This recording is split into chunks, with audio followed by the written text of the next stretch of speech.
শিলিগুড়ির junction NBSTC বাস স্ট্যান্ডে ছিনতাইয়ের ঘটনায় চাঞ্চল্য ছড়ালো।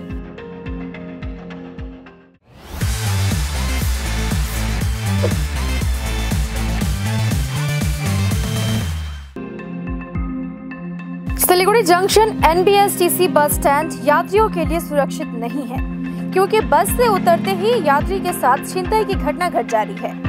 इस घटना को लेकर बस स्टैंड में यात्रियों की सुरक्षा को लेकर सवाल उठ रहे हैं। जानकारी मिली है कि आज सुबह कुछ बिहार की रहने वाली डॉली दास अपनी मां की आंख का ऑपरेशन के लिए नेपाल जाने के लिए एनबीएसटीसी बस से सिलीगुड़ी पहुंची थी।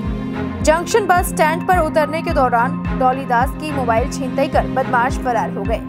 इसके बाद डॉली दास ने सिलीगुड़ी थाने में एक शिकायत दर्ज करवाई। इस संबंध में डॉली दास ने क्या कहा? আমরা মাকে নিয়ে নেপাল যাচ্ছিলাম। আমি কুচবিহার থেকে আসছি, আমার বাপের বাড়ি ফুলবাড়িতে। আমি মাকে নিয়ে নেপাল যাচ্ছিলাম, তো আমার হাত থেকে আমি নামার সময় মাকে ধরছি এটাতে, আর ওটাতে মোবাইলটা ছিল, মোবাইলটা হাত থেকে নিয়ে যে নিয়ে গেল খুব ভিড়ের মধ্যে। আমি সাথে সাথে নিয়ে মোবাইলটা সুইচ অফ করে দেবো। জংশন বাস স্ট্যান্ডে সরকারি বাস স্ট্যান্ড 10:30 11টা এত ভিড়ের মধ্যে আমি মাকে সামলাবো না মোবাইলটাকে যেতে যেতেই ধরতে চলে গেল। আর আমি মাকে রেখে যেতেও পারছি না, মাকেও তো ধরতে হয়। আমি নেপালে যেতে পারছি না, এখন কুচবিহারে যাবো ডকুমেন্টসটা নিয়ে।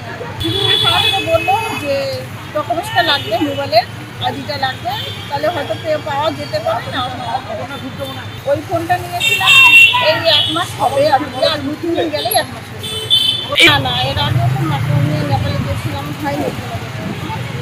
তখন না কিন্তু যে চাইছিল মোবাইলটা বা যে নিয়েছে হাত থেকে, সে মোবাইলটা দেওয়ার মানে চেষ্টা দিলে ভালো হতো। আর এক একটা মানুষের মোবাইলে কত কিছু থাকে, তাই না? মোবাইলটা নিত 10-20 টাকা খাওয়ার জন্য নিত, সেটা হাত থেকে যদি পড়েও যায় সেটাও হতো। কিন্তু কী যে হলো, ঘর থেকে ট্রেনেই নিয়ে গেল নাকি বাসে ধরে বুঝতেই পারলাম। মোবাইলটা আমার হাতেই ছিল।